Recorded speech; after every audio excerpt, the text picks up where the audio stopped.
নমস্কাৰ এই মুহূৰ্তত এটি গুৰুত্বপূৰ্ণ খবৰ লৈ ষ্টুডিঅ'ৰ মজিয়াত মই উৎপল দাস বহু চৰ্চিত অসমীয়া কথাছবি কেছটো নগেন চাবলৈ দৰ্শকৰ ভিৰ প্ৰতিটো ছবিগৃহতেই দেখা গ'ল হাউচফুল নিউজৰ ৰিপৰ্ট বহু চৰ্চিত অসমীয়া চলচ্চিত্ৰ কেছটো নগেন মুক্তি পোৱাৰ লগে লগে সমগ্ৰ অসমতে ছবিপ্ৰেমী ৰাইজৰ সমাদৰ পাবলৈ সক্ষম হৈছে প্ৰতিটো ছবিগৃহতে প্ৰতিটো দৰ্শনী হাউচফুল হোৱা পৰিলক্ষিত হৈছে ছবিখন উপভোগ কৰি ওলাই অহা দৰ্শকসকলে সকলোৱে একেমুখে ক'লে এখন অতি সুন্দৰ হাস্যমধুৰ ছবি উপভোগ কৰিলো ভাল লাগে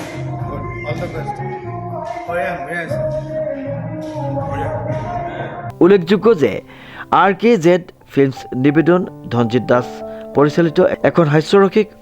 মনোৰঞ্জনেৰে ভৰপূৰ অসমীয়া চলচ্চিত্ৰ কেছটো নগেন মুক্তিৰ প্ৰথম দিনাই অসমৰ বিভিন্ন চিত্ৰগৃহত হাউচফুল হোৱাটো এক আশাৰ বতৰা কঢ়িয়াই আনিছে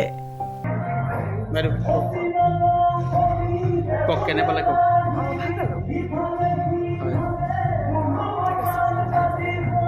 পুৰা কৈ যাওক কেনে পালে কওক মজা লাগিলে মুভিখন বহুত ধন্যবাদ আজি হেপী মাদাৰ্ছ ডে'ৰ দিনাখন আমি আজি মুভিখন চাই পেলাই খুব মানে অন্তৰৰ পৰা মানে বহুত এনজয় কৰিলোঁ বহুত ভাল লাগিলে অসমীয়া ছবি জগতত যোৱা কওক ভাল লাগিলে আজি কেছটো নগেন চালোঁ যোৰহাটত অসমীয়া চিনেমাৰ জয়যাত্ৰা হওক আৰু আগন্তুক আৰু চিনেমা আহিবলৈ আছে 23 তাৰিখে আমাৰো ছবি ভাইমন্দা আহিব যদি পৰিস্থিতি চব ঠিক থাকে আমিও ৰিলিজ কৰিম সকলো আহক অসমীয়া চিনেমা চাওক থেংক ইউ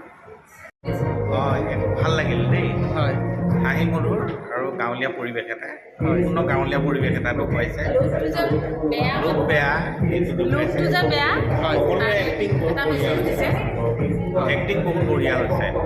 চাব লাগে ৰাইজে চাব লাগে এনেকুৱা ফিল্ম হয় ধন্যবাদ সমীৰ ৰয় ৰিপৰ্ট নিউজ নাও